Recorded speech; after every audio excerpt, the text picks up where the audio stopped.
Assalamualaikum warahmatullahi wabarakatuh. Jumpa kembali di channelnya Bunda Nashwa. Apa kabar nih teman-teman? Semoga selalu dalam keadaan sehat ya.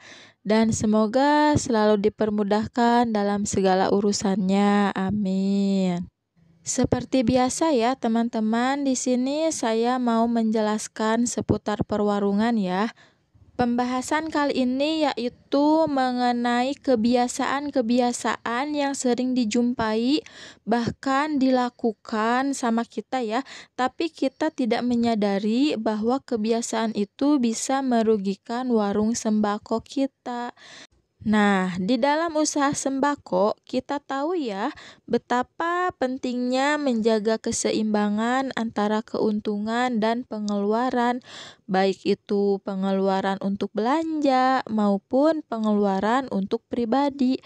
Kita harus benar-benar selalu mencatat keuangan di warung sembako kita agar selalu bisa memperhitungkan untuk belanjanya lagi juga untuk pengambilan pribadinya.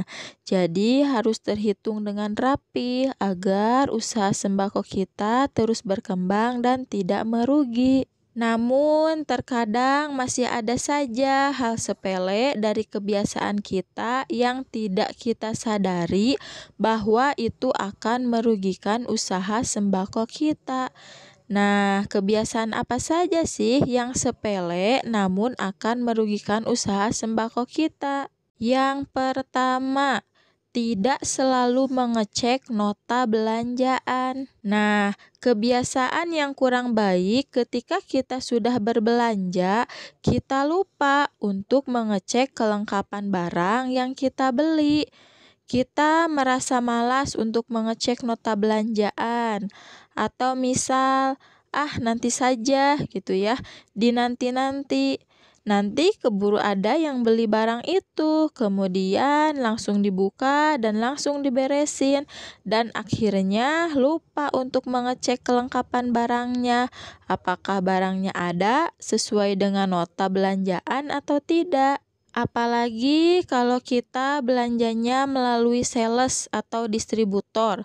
Ketika kita kedatangan barang, kita wajib selalu mengecek kelengkapan barangnya. Jangan sampai kita langsung aja menandatangani notanya. Kemudian baru tahu ada kesalahan setelah salesnya pergi. Meski memang bisa menghubunginya lagi, tapi kan merepotkan ya. Lebih baik kita teliti di awal. Teliti saat kedatangan barang, dicek apakah sesuai atau tidak, agar tidak ada pihak yang rugi. Terkadang pakai nota komputer pun bisa terjadi kesalahan. Entah itu orang yang ngebaranginnya, ataupun salah input di komputernya. Misal, kita belanjanya sunlight yang harga 2.000 ya. Di nota belanjaan di inputnya malah sunlight yang 5.000. Nah, itu kan sudah salah ya, kita yang rugi. Jadi, kita harus teliti di saat belanjaan datang. Selalu cek notanya untuk kelengkapan barangnya, apakah sudah lengkap. Nah, itu untuk menghindari kerugian ya. Nah, kemudian kebiasaan yang kedua yang kita tidak sadar bahwa itu bisa merugikan warung sembako kita, yaitu tidak selalu mengecek harga setelah belanja. Nah, selain kita harus selalu mengecek kelengkapan barangnya, kita juga harus selalu mengecek harganya. Apakah ada kenaikan harga? Atau misal salah harga. Nah, kita bisa rugikan kalau misal ada kenaikan harga, kita jual masih tetap di harga yang kemarin, sedangkan barangnya sudah naik. Atau misal ada kesalahan harga di nota belanjaannya.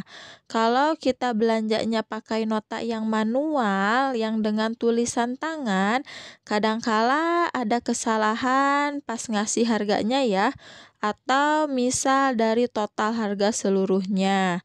Nah, kalau misal notanya pakai yang komputer, biasanya yang suka terjadi kesalahan yaitu pada saat input jumlah produk sama jumlah barangnya ya. Misal kita beli rokok 1 bungkus, di inputnya malah 1 pak. Nah, itu kan sangat banyak sekali kurangnya. Jadi, kita harus selalu membiasakan untuk selalu mengecek nota belanjaan, mengecek kelengkapan barangnya beserta harganya.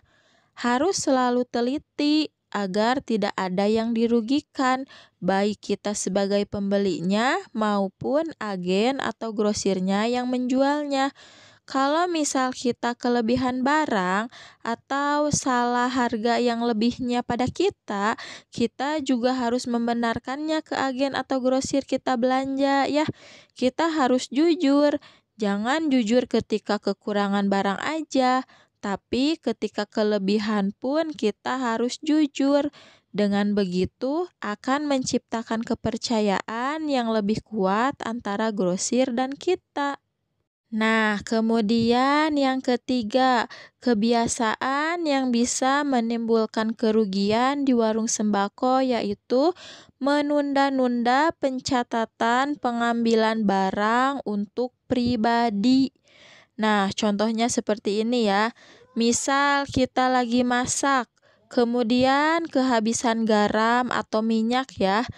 Nah, kita main comot lah, ngambil dulu di warung. Atau misal kita punya arisan, ada yang narik uang arisan ya. Kemudian kita ngambil dulu dari warung tanpa kita langsung mencatatnya. Atau juga misal anak kita ya ngambil jajanan, kita tidak langsung hitung, tidak langsung mencatatnya, menunda-nunda. Nah, pada akhirnya ketika kita mau mencatat barang apa saja yang tadi sudah diambil, kita ada yang lupa, nggak ingat semua barang yang tadi ambil itu apa saja. Nah, kadang hal sepele seperti itu yang tidak kita sadari, lama-kelamaan modal di warung sembako kita berkurang, yang nantinya barang habis, uang pun entah kemana, mau belanja pun susah. Nah, kemudian kebiasaan yang keempat, menunda-nunda pencatatan utang pembeli.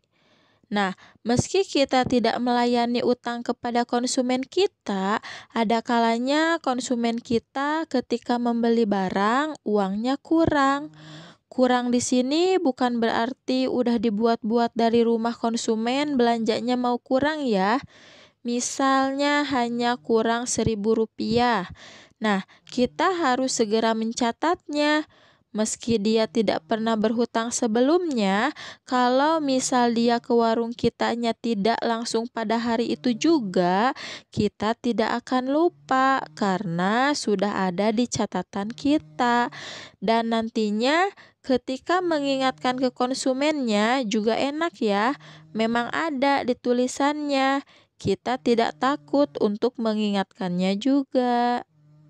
Nah, itu ya teman-teman, 4 kebiasaan yang sering dijumpai yang tidak sadar bahwa itu bisa merugikan usaha sembako kita.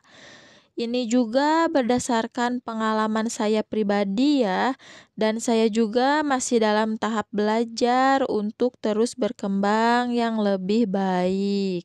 Terima kasih sudah menyimak videonya ya, semoga bermanfaat.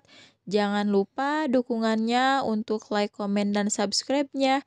Sampai jumpa di video selanjutnya. Wassalamualaikum warahmatullahi wabarakatuh.